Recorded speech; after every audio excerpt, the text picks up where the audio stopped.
Good afternoon. It's 3:40. I'm going to get started. Welcome to GraphQL in the Wild. Thank you for coming. I really appreciate it. This is the time in the afternoon that I normally need like 3 coffees to stay awake, so I appreciate you're all here. I'm Steve Faulkner. I'm at South Pole Steve on the internet, pretty much anywhere. If you see that, that's me. I went to South Pole one time, a long time ago, but that's me at South Pole. That's a story for another time. I work for Bustle, where I'm a director of engineering. I kind of focus on back-end things, but they seem to keep putting me in charge of front-end projects occasionally.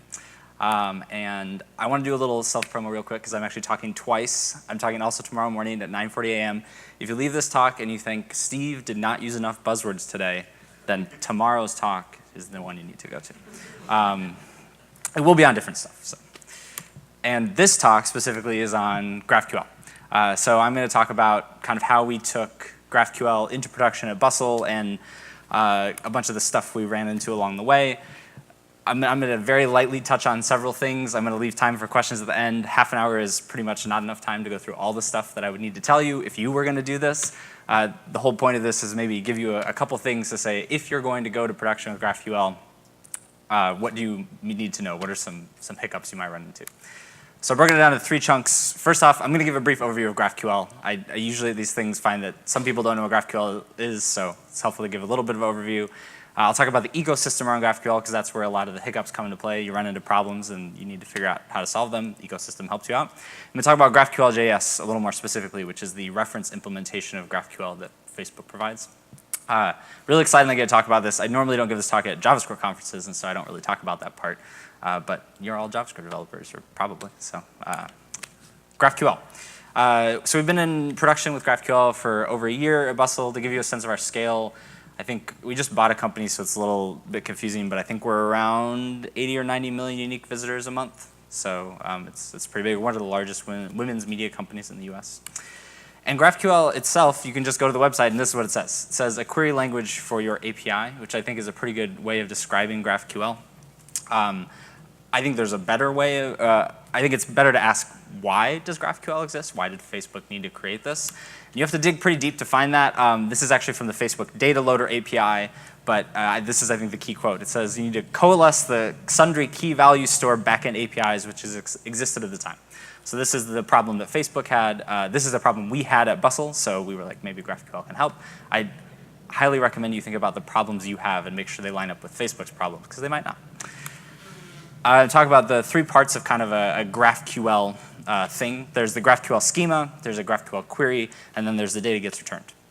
So GraphQL, like I said, is a query language, but is a typed query language, so you actually specify these types using a schema. This is a very simple example of what that schema might look like. You have a top-level query that has a field called me, and that is capable of returning a user object, and this is what the user object looks like. There's a bunch more that GraphQL does. Not going to go into detail on that. There's tons of good info online, but this is the general principle. There are fields, and GraphQL will help resolve those fields. You execute a query against the server, right? So the server has a schema. You execute this query, which says, give me the me field, and for everything in me, give me the name field, and you get data back. So schema, query, data. The one thing people might not know is that this actually does not have to be JSON. It mostly is, in 99% of the time. But there's nothing in the GraphQL spec that says you have to return JSON. We have actually returned XML in certain cases for certain things. So the horror. And I'll be the first to admit that when we first started looking at GraphQL, I was not a fan. So I am a convert. Out of the gate, I was like, I know how REST works. This is amazing. I don't need any of this fancy new stuff. I was very upset about it. And then I got convinced, and now here I am. I love GraphQL. I think it's amazing. Definitely a convert. And I want to talk about that from the back-end perspective, from my perspective, which is why I got converted, and that's because of the types. All right. I view APIs as contracts. So APIs are contracts between the front end and the back end. And this is usually where people start getting into the REST versus GraphQL debate. But turns out REST is really not a great language for writing contracts, right? It's too flexible, right? You can build lots of cool things, but you're not always sure what you're going to get back. I don't think this is necessarily true. It's not REST versus GraphQL. GraphQL isn't going to kill REST, but I think that they can work well along together. GraphQL is just building on what REST already has.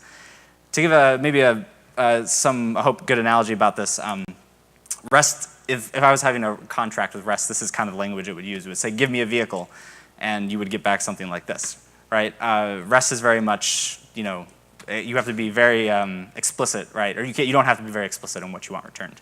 Versus GraphQL, it forces you to be, right? This is what a GraphQL contract might look like. Give me a car with 6 seats that is red. It has a bike rack. Include the bikes and the mountain bikes and the tires, right? This is what you actually wanted, but you weren't capable of doing that in the previous API, or you have to specify it all yourself. Example of how this actually works in GraphQL.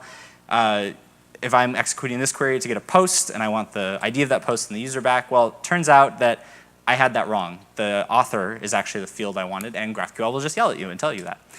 This is super helpful. This is super helpful for communicating amongst teams. Like, I don't have to spend a bunch of time on documentation. I can just let the API be its own documentation. And when the front-end team starts using some new API, they don't have to go running around trying to find everything. They can just start using it, and they'll get told when they make mistakes. It's great.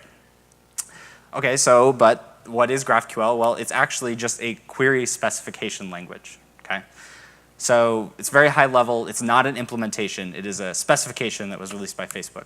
I stole this, I liberated this from Microsoft blog, and I repurposed it for this. So this is kind of what has happened with GraphQL, right? So Facebook had this internal GraphQL thing, and they have decided to open source and give it to us, which is great. The Facebook people have been amazing and super helpful. But not always. We don't always have the resources or access to some of the stuff Facebook has in terms of how they use GraphQL internally. So that's where we kind of get into the ecosystem part of the talk. So all the different parts of GraphQL that people have built on, Facebook has released themselves, and that kind of stuff. So GraphQL.js, this is the reference implementation of GraphQL. This is maintained by Facebook. The Facebook GraphQL engineers work on it. It's really great. It's what we use at Bustle. If you're a JavaScript developer, I wouldn't really recommend using anything else. If you are a developer in a different language, there's lots of implementations and lots of other languages, but you're a little bit dependent on whoever's maintaining those. So Facebook only maintains this official one. The second part of the ecosystem, and this also comes with GraphQL, it's called Graphical, and it looks like this. So it is a API explorer. So if you're familiar with something like Postman, essentially this is GraphQL's version of that. And the great part about it is because of the type nature of GraphQL, you can do this thing called an introspection query that essentially asks the API for everything it's capable of returning. And that's what's over on the far right. Over on the left here, we have a history pane that just shows me all the queries I've done previously. This is the query itself, and then this is the data that gets returned. This is our actual one we use at Bustle. We've done a few little customizations to it. But it's really awesome. It just works out of the box. It works with any GraphQL endpoint. You can go point it to GitHub's GraphQL point. It'll still work. Basically removes all the pain of having to do that kind of stuff on your own, set up that stuff. It just is there, which is really awesome. So GraphQL.js, Graphical, kind of two Facebook-sponsored things that you get out of the box with GraphQL, and they're really great. Now we start getting into some, this is kind of going in order of how difficult they are. Now we start getting into some other things. So this is also a Facebook project. There's a project called Data Loader. So this is not GraphQL specific. You can use this anywhere. We actually started using it in places we don't use GraphQL. And it's really simple. It's Facebook/data loader on GitHub. It's about 300 lines of code, and it does really one simple thing. And I'll show you an example. So you have a post. I want to get the name and the URL and the image out of that post. So GraphQL, the reference implementation, will resolve each of those fields in parallel with a promise. So you might imagine in your code, it actually results in a call that looks like this, right? 3 separate calls to your backend or your database or whatever to get that data. That's not really ideal. So the naive implementation is usually a bad one. Data Loader does this. So Data Loader essentially takes all the promises that are executed in parallel and is able to wrap them into one single promise that resolves on process.nextTick. It's actually really super cool. I think it's super clever, and it takes you about 30 minutes to understand if you just look through the code. It's not super complicated, but I think it's really neat. You're going to want Data Loader, right? So this is like the first thing is like people are implementing GraphQL, they're doing all this stuff, and you want Data Loader. Data Loader is your best friend because of how GraphQL-JS works. If you just use it out of the box, you're probably going to execute a lot of queries against your backend. All right, continuing on the path of things that you might want to pay attention to, schema conventions. So GraphQL doesn't really say anything about how you should structure your schema or how things should be arranged, what the names of fields should be, anything like that. Facebook has another thing called Relay. So most people associate Relay being a front-end client for GraphQL, which is true, that's what it is. but it also has a relay backend specification that essentially says how GraphQL queries how GraphQL schemas should be structured and some conventions around them. Specifically, pagination, how to do partial data refetching if you have part of an object and you want to get other fields, and also mutations. I didn't cover mutations at the beginning, but GraphQL has the capability to do writes as well. They're called mutations. They look kind of like reads. It's not super complicated. I'm going to run through an example of just pagination to show you kind of how Relay solves this problem for you. So imagine you have your fancy new GraphQL API and you are like, wow, I really want to have a post search endpoint. It's going to return a list of posts. So this is what that looks like in the schema definition. And then down the road, you realize this is starting to get really big because you have lots of posts. So you want to actually return multiple pages of posts, right? So you want to paginate this in some way. And so you might do something like this, right? Post search is going to return this new intermediate type you came up with called search results. It's going to have results, which will actually have the posts in it. It's going to have a next page integer and a count integer. This is stuff in REST that is usually kind of done through headers or stuff like that. But with GraphQL, you're actually doing it in the body of everything. And you can imagine this kind of gets complicated really quick. You have different methods of paginating. You have you want to paginate in different ways. Relay says, hey, we figured all that out for you, right? So Relay has a standard way of doing pagination that is what Facebook uses. It's what we use at Bustle. Again, just like data loader, we initially were kind of like, this Relay thing's really complicated, I don't know. And then once we started trying to do this stuff, we realized, holy crap, we need Relay real bad. So we use Relay for pretty much everything now. All right, now we get into a little bit of scary territory. Authentication and authorization. So GraphQL says, sorry, you're on your own. There's absolutely nothing in GraphQL or GraphQL-js that is related to authentication and authorization. So this is probably an issue for you if you want to authenticate anybody against your API. So I kind of broke this problem down into 3 buckets, or 3 different ways we've solved it at Bustle. The first is the kind of overall, can I just query this endpoint? Can I query this GraphQL API? And that you can do with everything that exists already, HTTP auth or tokens or OAuth or whatever cool new thing is out there. You can do all of that stuff, and you just wrap the GraphQL call in it. Great. GraphQL is just a JavaScript method. It doesn't expose its own server unless you want it to, so you can just use it in your own server. So then, getting a little more complicated, you need to know, can I make this query, right? We don't want to execute a full query against the back end if we don't have to. So we need to look at what the query actually contains and see if this is something that we should be concerned about. So the way we do this at Bustle is we actually take our fully built schema in JavaScript, and then we have a custom authorization function, and we map over all of the resolvers in the entire schema. This is not how it actually looks. This is like a little pseudocode. And we wrap those in this custom authentication call. So we had to kind of monkey patch GraphQL-js in order to make authentication and authorization work at the query level, right? But this gives us the ability to say, well, you're not authorized to hit that field without having to worry too much about hitting the back end for data. Lastly, can I actually view this data? So imagine you have a situation where they made a valid query, but we returned some data from the back end that they're actually not authorized to see. In that case, the best thing I've come up with is you just got to start throwing errors, which is sometimes what you have to do. All right, next thing, and this is probably the most concerning thing I would say for anybody running a large-scale GraphQL in production thing, is query complexity. So I will give a demonstration of this. Here's a little sample schema. So we have a post that has comments, a comment has a user has posts. So you can't actually do infinite recursion in GraphQL. It doesn't let you do that. That is checked by GraphQL for you. But you can do something like this.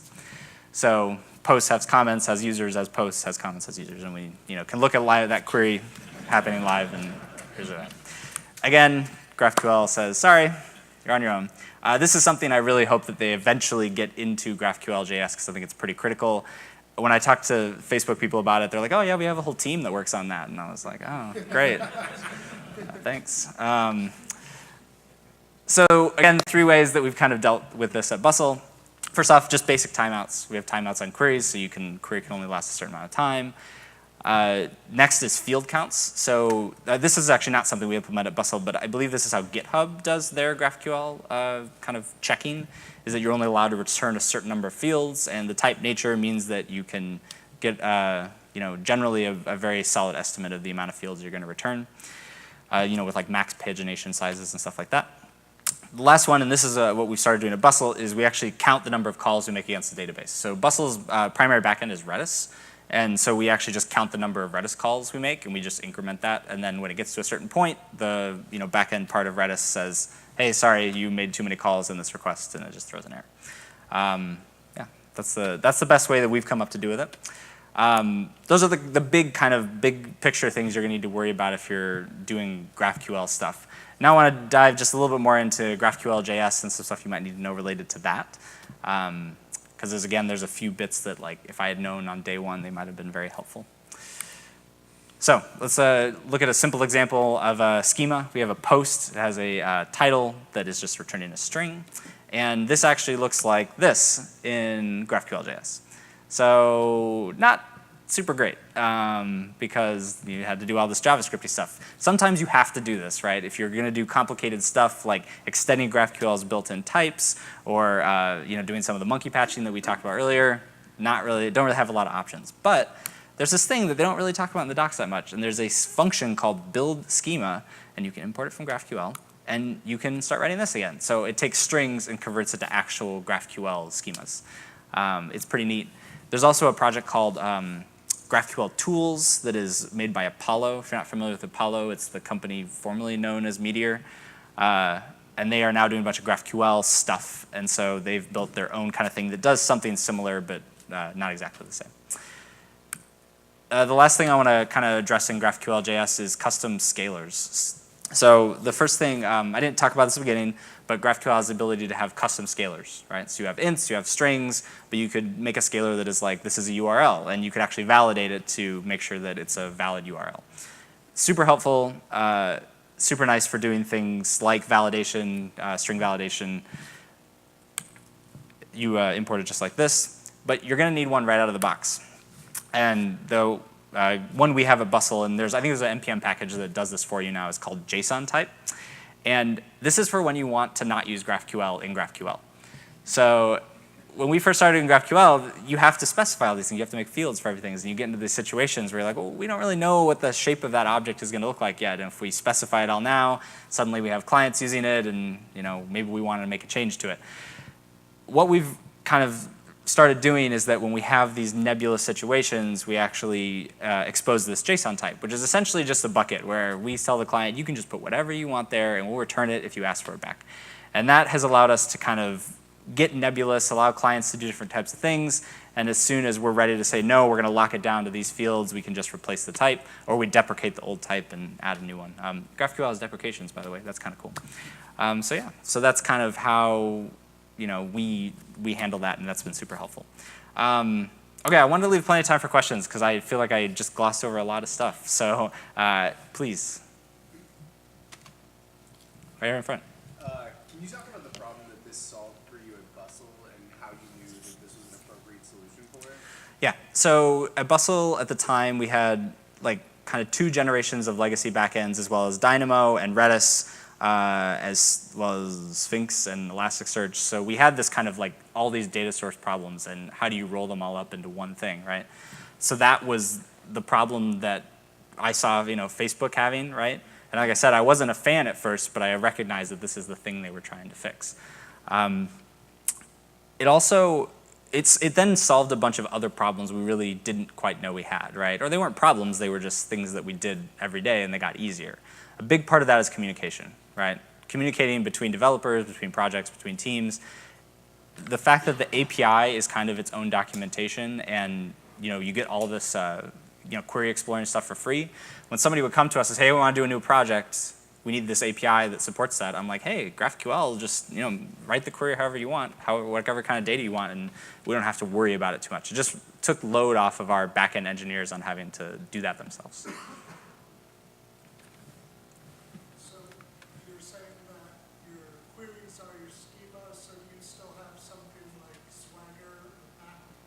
Nope. So that's all just like built into GraphQL. So previous to that, we had used Swagger from some stuff.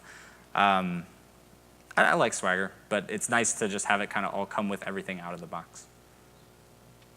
Ready? Yeah. Okay, so I'll talk about mutations real quick. So GraphQL has the ability to mutate data as well, right? And so the way you do that is you actually specify the first keyword in your query says mutation, and then it looks exactly the same, right? They have input types now, so you can input, you have input data into the mutation, and then you can return stuff from mutation as well. It generally looks a lot like a query, but you just end up mutating data on the back end. And the only difference to GraphQL is that it will execute mutations in series, whereas it'll execute queries in parallel as much as it can, right? How have you found your ability to iterate on your API using GraphQL versus a REST basis? Much, much faster. So that, Can you do that a little bit more? yeah. Like I said, it kind of gets into the communication aspect. We were having to maintain documentation, and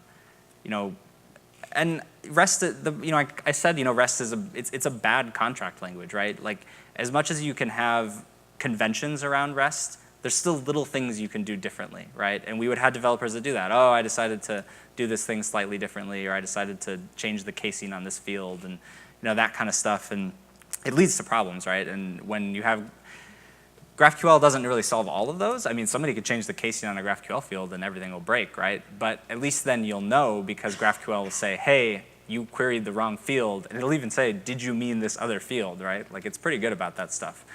Versus having to look up documentation or actually call a developer and say, hey, what's up? Why is this broken? Ready? Can you talk a little bit about like the process of converting like a existing REST API using like Express something like that to a GraphQL? Yeah. So we started off with Express on Lambda. So I'm going to get into that more tomorrow. And that was all REST stuff, and then we kind of moved over to GraphQL. The nice part about GraphQL is that it's possible to just like start a GraphQL server. If you go to the docs and do that, that's what'll happen. But they make it pretty apparent that GraphQL is just a function that you call with a query, a schema, and also some variables as well. And it'll return a result. So that's the nice part, is you can use whatever server you want in front of that. It's kind of separate from the HTTP part of It kind things. of sits on top of your response asset or something like that, and we'll either hijack it or you No, first and then you wrap it first and then return the result to the caller. That said, there's a bunch of people that have come up with GraphQL servers that are just work out of the box. This is another thing Apollo works on a lot. So if you go to Apollo, I think they have Apollo GraphQL server, and they've literally made a kind of plug-in thing for every major like Express, API, whatever the new one is, Fastly, I don't know, I can't remember. I can't pronounce that one. Yeah, that one. So yeah, they have them all, and so if you have an existing server, it's pretty easy to put in. So on the server, it looked like there's a resolve function, and that's where you take the query and you figure out where to get the data from and then return it, right? Yeah. Why is this better than just putting an endpoint out there that is like the central entry point where you can then do your resolve? Yeah. So the resolve function that I talked about is per field, right? So what happens is that the post field, which maybe I can go back here and I'll show you what this looks like. Okay, let's look at this. So essentially the post field gets resolved first, right? And then it starts working its way down the tree. All of these name, URL, and image fields gets resolved individually, right? So the nice part about this is that if you have different backends, if you have different microservices that are supplying that data, it can all happen separately, right? It's not like one big resolve function that resolves this whole thing, right? GraphQL-js expects you to resolve each field individually, gives you a lot of power over how you resolve those things, but also I feel like it forces you into good patterns, right? It forces you to think about how is each piece of this data retrieved, and how should I think about it, right? So, over here. We've been using Apollo and GraphQL quite a bit, and one of the issues we've encountered, performance issues, is trying to parse the query. We have like a lot of things we spit out from Apollo front end. Trying to parse that query every time is really starting to impact. Have you noticed anything like that in anybody? Yeah, we've had similar issues before. I mean, if you make big queries, you'll get big responses, right? And so it can be problematic. One thing that Facebook does, and we have a kind of a prototype of this, but we haven't put it into production yet. And one thing Facebook does is they will hash queries and kind of store those on the server. So then essentially you can just call it with a set of variables that get plugged into the query, right? So you can imagine a query like this. The only thing that's ever really going to change is the ID. So dumping the ID into a previously hashed query that's already stored on the server. I believe Facebook does that in production. I hope that makes it into GraphQL-js, because that's definitely something that, for really big queries, it makes a big difference.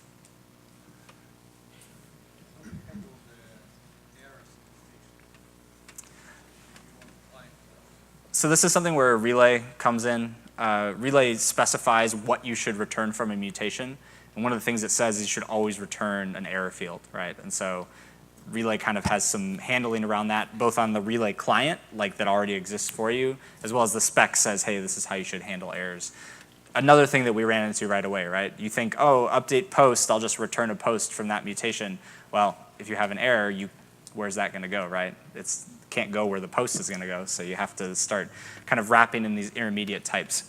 If anything, I think that's one of the issues with GraphQL, that mutations in that sense feel a little bolted on, right? It feels like they made this cool thing and they were like, this is amazing, and somebody was like, hey, we need to do writes too, and they're like, oh crap, So, it feels a little clunky, right? What about for the point of view of your consumers? How hard is it for them to convert from a REST API consumption to GraphQL? They all love it. So all of our front-end developers are kind of ecstatic about it, because they use these clients, right, like Apollo client or like the Relay client, or we have kind of our own internal client too, and it just makes composing all of these queries really easy. I didn't get into the details about GraphQL, and it has this concept of fragments where you can reuse fragments, and so they'll specify those in their components, like in React, and it just gets automatically rolled up into a query. You could do like a whole other talk on Apollo client and how it does an amazing job of all of this stuff, but it's something worth checking out. So, right behind it. Yeah.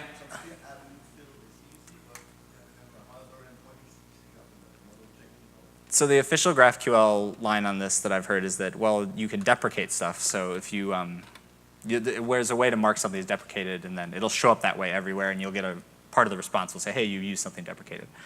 And they're like, yeah, we just add new fields. We deprecate and add new fields. I think that's a terrible answer. So we don't use a versioning number on our endpoint now. We have all, for the most part, internal clients, right? Like it's other teams using stuff, so it's not something I worry a lot about. But I think the whole deprecate and just add more fields is not necessarily going to work for everybody. So you said Relay is the way to use this between client and server. Is there a way to use this between microservices? Yeah, so we have places where, I'll get into this tomorrow, but we have places where we have GraphQL calling GraphQL. And we do that just because it's convenient. You want to see some, backend asynchronous operation, happen through GraphQL, but then you want to maybe execute it synchronously somewhere else, right? It's easy just if all that exists in GraphQL. As far as kind of a dedicated way for talking server to server, there's not really anything I'm aware of. We just kind of have that's where we have our own little internal client that just kind of handles some of that stuff for us. Honestly, if you're using GraphQL to talk between microservices, that feels a little bit crazy to me, but I don't know. I can see it working out okay. So, anybody else? Right here. You talked about being able to mark things as deprecated. What other kinds of things can you use with markings? Can you use this marking system to mark things as, say, mutable, cacheable, other things like that? Oh, you can. We have done terrible things.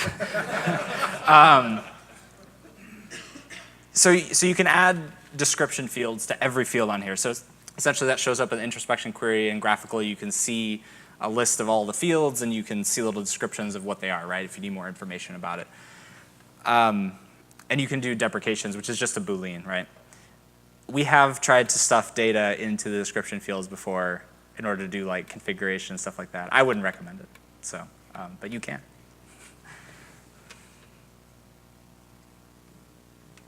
Anybody else? All right, cool. Thank you very much. I appreciate it.